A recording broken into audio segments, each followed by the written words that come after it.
masih berlangsung hingga hari ini di Beijing. Arah angin pertemuan Presiden Tiongkok Xi Jinping dengan Presiden Amerika Serikat Donald Trump sudah mulai terbaca. Tidak berbeda dari awal inisiasi pertemuan itu, Beijing tampak di atas angin. Beijing telah di atas angin sejak awal karena meski secara formalitas sebagai pengundang, pertemuan kenegaraan ini merupakan permintaan Trump sejak tahun lalu. Walaupun Trump terus pamer arogansi sepanjang tahun ini, baik lewat penetapan tarif perdagangan maupun serangan ke Iran, nyatanya ia pula yang datang dengan banyak permintaan ke Tiongkok.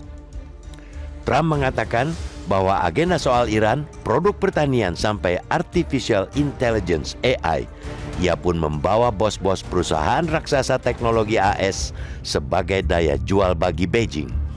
Di sisi lain, isu yang menarik bagi Beijing hanya satu, itu adalah Taiwan.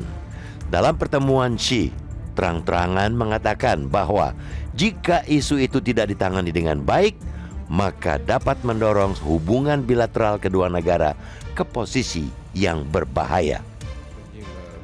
Bahkan dalam kata sambutannya, Xi mengeluarkan ancaman halus lewat pertanyaan apakah kedua negara dapat menghindari jebakan Thucydides. Ini merupakan istilah untuk kondisi ketegangan panjang antara kekuatan lama dan baru yang dapat berujung pada perang. Tiongkok mungkin sebenarnya juga punya banyak permintaan ke AS. Secara logika, negara mana yang suka dikenai tarif bea masuk tinggi? Belum lagi, AS juga masih memblokade kapal-kapal tanker Tiongkok di Selat Hormuz. Namun sikap Xi yang lugas menyebutkan satu isu sebagai kartu mati pertemuan telah menegaskan arah angin itu. Ia seolah ingin menunjukkan bahwa apapun tekanan AS tidak membuat mereka goyah. Negosiasi hanya bisa terbuka jika permintaan utama mereka diperhatikan. Satu gestur dari Tiongkok inilah yang harus dicermati dunia dari pertemuan itu, termasuk Indonesia. Permintaan Tiongkok memang hanya satu, tetapi dampaknya bisa luas, bukan hanya pada stabilitas dunia ataupun sebaliknya. Ketidakstabilan baru, kelanjutannya adalah dampak pada ekonomi hingga teknologi militer. Hingga saat ini sikap AS soal Taiwan adalah tidak mendukung kemerdekaan, meskipun di sisi lain memasok senjata bagi mereka. Sementara itu, Beijing menginginkan AS tegas menolak kemerdekaan Taiwan. Peringatan halus Xi soal jebakan Thucydides memberi sinyal bahwa Beijing punya batas kesabaran soal muka dua AS soal Taiwan. Kita tentu berharap jangan sampai ada perang baru lagi di tengah situasi global yang sudah genting saat ini. Namun di sisi lain, dunia juga harus sama waspadanya jika permintaan Beijing itu direspons atau sedikitnya mendapat angin segar dari AS. Perbaikan hubungan bilateral Tiongkok-AS jelas akan membuat keduanya makin menjadi kekuatan utama perdagangan dunia. Perbaikan hubungan kedua negara akan membuat komoditas-komoditas penting, baik di masa sekarang maupun mendatang, seperti kedelai untuk pangan hingga mineral tanah jarang untuk teknologi AI dan militer akan didominasi mereka. Karena itu, sesungguhnya pesan bagi dunia dari pertemuan ini ialah bahwa stabilitas dunia merupakan hal yang rentan.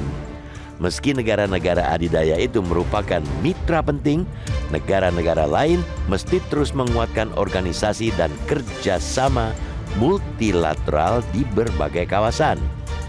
Begitupun bagi Indonesia, dinamika hubungan Tiongkok-AS harus memperjelas fokus di berbagai kerjasama bilateral dan multilateral yang dijalin. Kerjasama itu bukan hanya harus membawa keuntungan nyata saat ini, melainkan juga memastikan mitra-mitra yang dapat diandalkan dalam situasi krisis. Mulailah dari yang paling dekat. Indonesia harus dapat memastikan keanggotaan di ASEAN menghasilkan kerjasama-kerjasama yang penting sebagai mitra geografis terdekat. Negara-negara ASEAN harus dapat menjadi bantalan stabilitas di tengah gejolak dunia yang tak kunjung menemukan kepastian. Anda kembali bersama kami di Breaking News Metro TV, pemirsa. Usai terlibat dalam berbagai kegiatan seperti upacara kenegaraan, Pertemuan bilateral hingga kunjungan ke Kuil Langit, Presiden Amerika Serikat Donald Trump dan Presiden Tiongkok Xi Jinping menghadiri jamuan makan malam kenegaraan di Balai Besar Rakyat Beijing, Tiongkok. Xi Jinping dan Trump mengadakan serangkaian pertemuan penting di Beijing pada hari Kamis dalam KTT AS Tiongkok.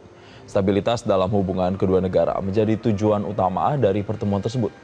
Gedung Putih dan media pemerintah Tiongkok mengatakan para pemimpin negara mengakhiri pertemuan mereka pada Kamis pagi setelah sekitar 2 jam saling bertukar pikiran.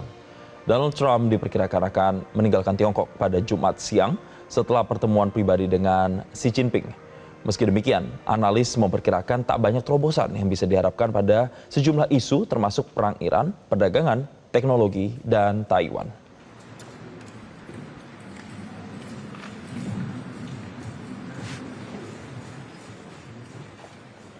Jelajahi cara baru mendapatkan informasi. Download Metro TV Extend sekarang.